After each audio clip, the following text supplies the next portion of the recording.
Assalamualaikum warahmatullahi wabarakatuh. Perkenalkan, nama saya Tajuddin Tanjung. NIM saya 0701201029. Saya dari Ilmu Komputer 5 UIN Sumatera Utara. Di sini saya akan membawakan video pembelajaran yang berjudul paragraf. Yang saya hormati Ibu Junaida MPD selaku dosen Bahasa Indonesia UIN Sumatera Utara, khususnya di Ilmu Komputer 5 UIN Sumatera Utara. Baik, tanpa berpanjang lagi opening, saya langsung masuk ke materinya, yaitu paragraf. Paragraf, kalau kita bercerita tentang paragraf, pasti setiap hari tidak setiap hari sih, pasti kita sering mendengar yang namanya kalimat paragraf. Jadi kan pasti ada terlintas di pikiran kita, apa sih itu namanya, apa sih pengertian dari paragraf. Baik, saya akan menjelaskan pengertian dari paragraf. Paragraf adalah satuan bentuk bahasa yang biasanya merupakan hasil penggabungan beberapa kalimat bekerja dalam hikmat. Satu paragraf sekurang-kurangnya 2 kalimat. Sebuah paragraf biasanya terdiri dari pikiran, gagasan, atau ide pokok yang dijelaskan dengan kalimat pendukung. Fungsi pembentukan paragraf. Fungsi dari pembentukan paragrafnya, paragraf dibuat oleh pengarang itu tentunya memiliki beberapa fungsi yang akan memudahkan pengarang tersebut membuat tulisannya. Jadi dia nulis cerita itu harus ada paragraf biar kita membacanya nyaman, enak. Dapat fungsi pembentukan paragraf dikemukakan sebagai berikut. Jadi fungsinya itu yang pertama, menampung bagian kecil gagasan utama karangan. B, memudahkan pemahaman jalan pikiran pengarang dengan cara memisahkan pikiran utama yang satu dari yang lainnya. C, pengarang melahirkan pikiran secara sistematis. D, pembaca mudah mengikuti dan memahami alur pikiran pengarang. E, membentuk penggalan-penggalan pikiran pengarang. Yang F, sebagai tanda pikiran baru dimulai. Yang G, memungkinkan perhentian lebih lama daripada akhir kalimat dan konsistensi terhadap pikiran utama. Sudah no dalam hikmat BP. Baik, syarat-syarat pembentukan paragraf. Membuat paragraf, terdapat syarat-syarat untuk paragraf. Mengapa? Pasti di dalam benak kita bertanya-tanya mengapa harus ada syarat-syarat gitu. Jadi adanya syarat-syarat itu agar mempermudah penulisan dalam menuangkan ide dan gagasan dalam penulisan paragraf. Syarat-syarat pembentukan sebuah paragraf diantaranya: yang pertama, A, kesatuan dalam satu paragraf hanya berisi satu pikiran utama. B, kepaduan hubungan antara kalimat dalam satu paragraf berkaitan. C, isinya relevan dengan karangan. D, pengembangan sebuah kalimat utama dalam sebuah paragraf dikembangkan dengan kalimat-kalimat penjelas. Kemudian unsur paragraf. Yang pertama, kesatuan. Yang kedua, variansi. Yang ketiga, pengembangan. Jadi yang pertama itu adalah kesatuan. Kalimat-kalimat dalam satu paragraf harus menggambarkan hubungan dan menunjukkan ikatan untuk mendukung satu gagasan dan pikiran sebagai pokok pikiran.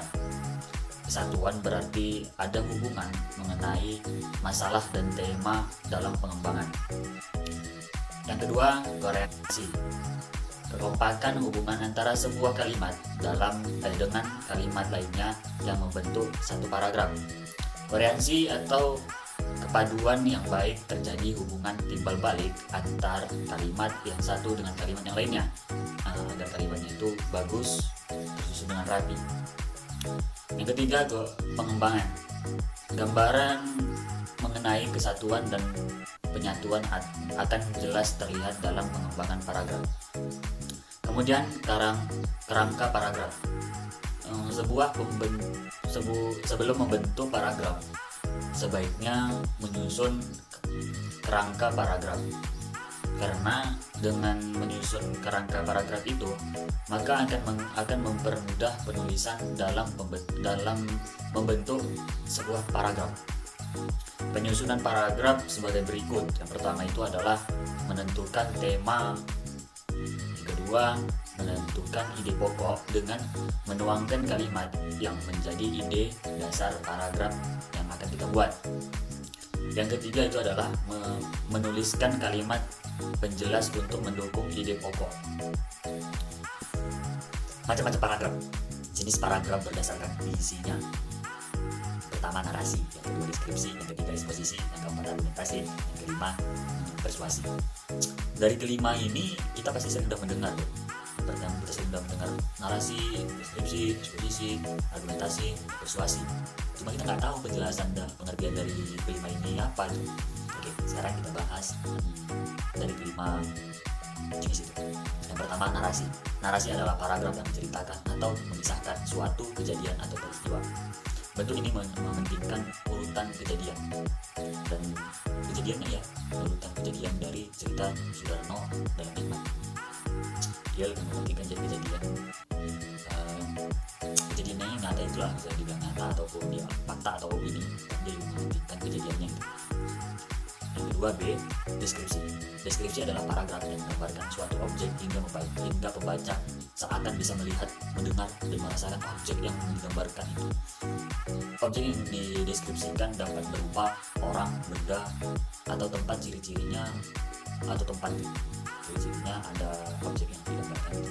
Jadi si pembaca ini lebih merasakan cerita itu lebih nyata gitu. Tambah lagi ada gambar, jadi dia lebih bisa merasakan kejadian itu nyata depan mata dia gitu. Jadi dia itu kalau dia punya opini, kalau dia udah kayak gitu, jadi dia fakta gitu, rasanya fakta gitu kalau dia dibaca gitu. Ketiga, eksposisi. Eksposisi adalah paragraf yang menginformasikan suatu teori, teknik, kiat, atau petunjuk sehingga orang yang membacanya akan bertambah wawasannya. Jadi kalau udah kita baca ceritanya, informasinya ada gitu. Kejadian itu di mana, jadi baca ada wawasannya akan lebih ngejreng gitu. B. Argumentasi. Argumentasi adalah paragraf yang mengemukakan suatu pendapat beserta alasannya. Ciri-cirinya ada pendapat dan ada alasannya. Jadi kalau kita udah di bagian argumentasi, pasti ada pendapat dan ada alasan mengapa dia memiliki pendapat itu. Yang E, persuasi. Persuasi adalah paragraf yang mengajak, membujuk, atau mempengaruhi pembaca agar melakukan sesuatu. Ciri-cirinya ada bujukan atau ajakan untuk berbuat sesuatu. Jadi kalau kita udah baca sebuah pelajaran atau membaca cerita, ada dia bujukan agar kita melakukan hal-hal yang ada di cerita itu gitu. Kemudian jenis paragraf berdasarkan letak kalimat utamanya. Jadi yang pertama itu ada paragraf deduktif, yang kedua paragraf induktif, yang ketiga paragraf campuran.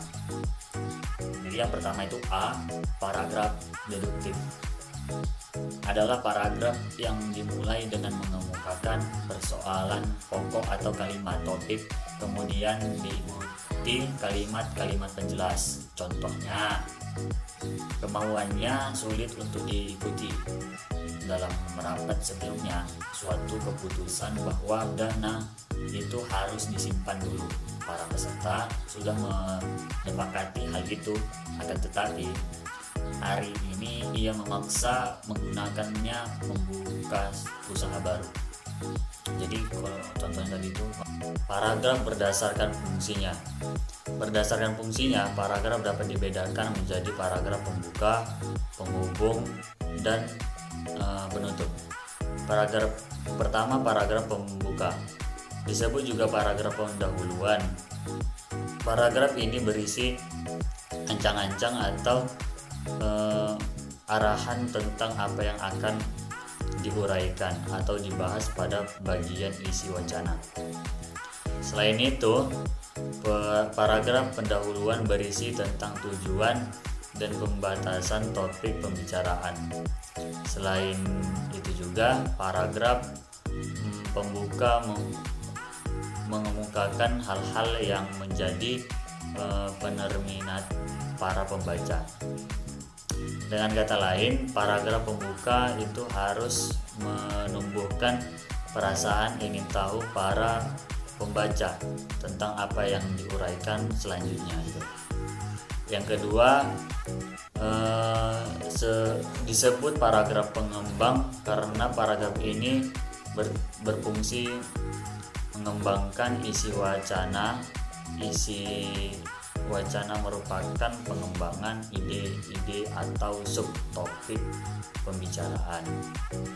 Yang ketiga, paragraf penutup ialah paragraf yang mengakhiri sebuah uraian, bisa mengandung bermacam-macam maksud atau isi, seperti kesimpulan, uraian, saran atau harapan,